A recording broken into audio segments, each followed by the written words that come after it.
જો આપણે પ્રચલ વિધેયનું વિકલન ચાલે છે.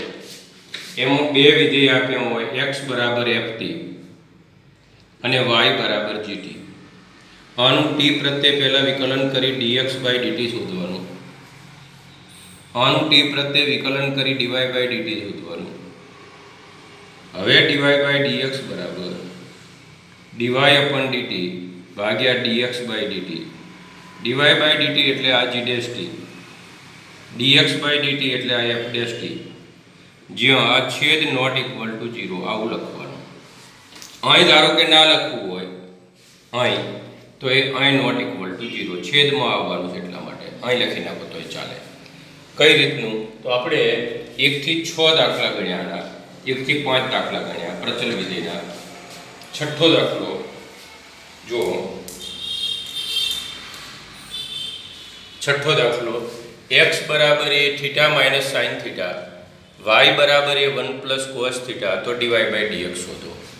તો જુઓ, ધ્યાન રાખજો, અહીં x બરાબર a theta minus sine theta, આનું થીટા પ્રત્યે વિકલન કરતા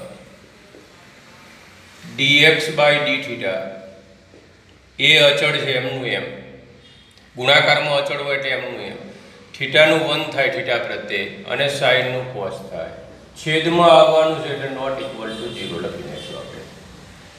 હવે y એટલે આ રહ્યું,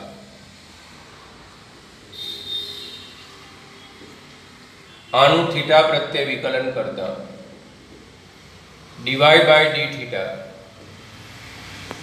આ એકલો અચળ તો 0, તો આ આમ તો એકલો અચળ છે પણ ગુણાકારમાં હોય એટલે એમનું એમ લખવાનું, સરવાળા બાદબાકીમાં આનું 0 અને કોસનું માઇનસ સાઇન, એટલે કે minus a sine theta.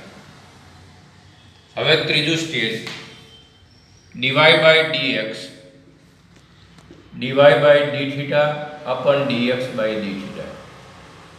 dy by d theta એટલે minus a sine theta, dx by d theta એટલે આ ઉપર આવ્યું a 1 minus cos theta, a નીકળી જાય,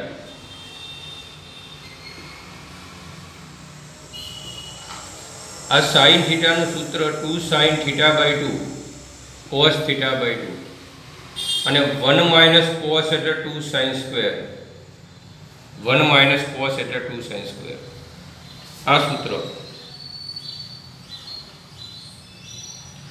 1 માઇનસ કોસ હોય એટલે 2 સાઇન સ્ક્વેર, 1 પ્લસ કોસ હોય તો 2 કોસ સ્ક્વેર. અહીં જે ખૂણો હોય એના કરતાં સામે અડધો. આ બેનો ગુણોત્તર હોય તો સાઇન સ્ક્વેર અપન કોસ સ્ક્વેર એટલે ટેન સ્ક્વેર. આ 2 નીકળી ગયા, એક સાઇન નીકળી ગયા, એટલે કોસ ભાગ્યા સાઇન એટલે કે કોટ. આ dy બાય dx, બસ આ જવાબ. હવે ઘણી વખત આવું પૂછે, આ નોંધમાં લખું છું, MCQમાં આનો આ દાખલો પૂછવો હોય તો આ પ્રમાણે પૂછે, dy by dx from theta is equal to pi by 2. તો અહીં થીટાની જગ્યાએ પાઈ બાય 2 મૂકો તો કોટ પાઈ બાય 2 મૂકો એટલે પાઈ બાય 4 થઈ જાય, અને કોટ પાઈ બાય 4 એટલે માઇનસ 1. ફરીથી હવે બીજો દાખલો જુઓ. આ x એ cos t વત્તા log tan t બાય 2 અને y એ sin t હોય તો dy બાય dx શોધો.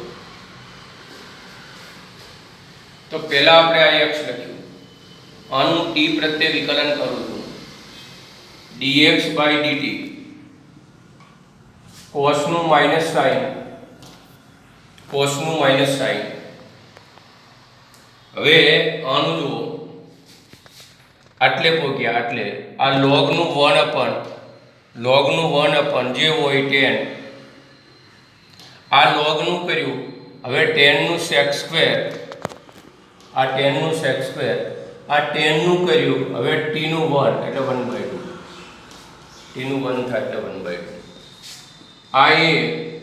આ માઇનસ સાઇન t, 10 એટલે સાઇન અપન કોસ, કોસ ઉપર જાય, tan એટલે sin upon cos, આ sec square એટલે 1 upon cos square, આ 1/2, આ માઇનસ sin t, આ એક cos નીકળી ગયું, 2 sin t/2 cos t/2,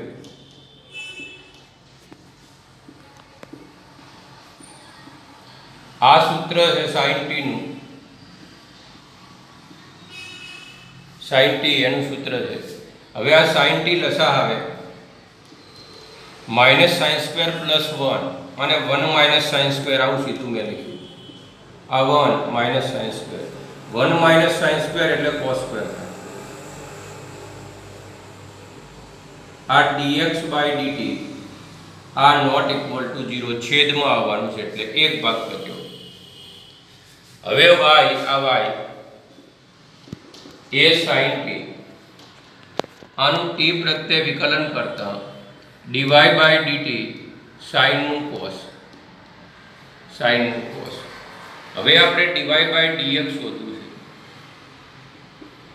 dy/dt upon dx/dt, dy/dt એટલે a cos t, dx/dt એટલે આ a cos સ્ક્વેર t નીચે sin t, આ a નીકળી ગયું, આ cos નીકળી ગયું, આ sin ઉપર જાય, sin upon cos એટલે કે tan t, આ dy/dx આ પતી tan t. ફરીથી સમજી લો, આ એક પહેલો ભાગ છે, આનું t પ્રત્યે a m નું m, cos નું માઇનસ sin, log નું 1 upon પાછું tan નું sec સ્ક્વેર અને આ t/2 નું 1/2, કારણ કે t પ્રત્યે t નું 1 થાય 1/2, આ tan એટલે sin upon cos એટલે cos ઉપર જતું રહ્યું, sec સ્ક્વેર એટલે 1 upon cos સ્ક્વેર અને આ 1/2, એક cos નીકળી ગયું, આ સૂત્ર છે sin t નું, આ sin અહીં આવે એટલે 1 માઇનસ sin સ્ક્વેર એટલે cos સ્ક્વેર, એ જ રીતે આ તો સીધું છે. હવે dy/dx આપણે આ પ્રમાણે શોધ્યું. હવે આના પછીનું સ્ટેજ, આના પછીનું અહીં નોંધ તરીકે હું લખું છું, ધ્યાન રાખજો, અત્યારે નથી આવતું, આના પછી નવી રીત આવે છે. આ પહેલું વિકલન થઈ ગયું, આનું x વિશે વિકલન, બીજું વિકલન કરવું હોય તો d2y/dx², વિગતવાર આપણે જોઈશું, અત્યારે ખાલી જોજ આપો છો. tan નું sec સ્ક્વેર t, પણ t નું કરવું પડે dt/dx, આ x પ્રત્યે છે એટલે આ sec સ્ક્વેર t dt/dx એટલે અહીંથી જુઓ આ dx/dt છે, તો dt/dx એટલે આનું ઊંધું sin t upon a cos square t,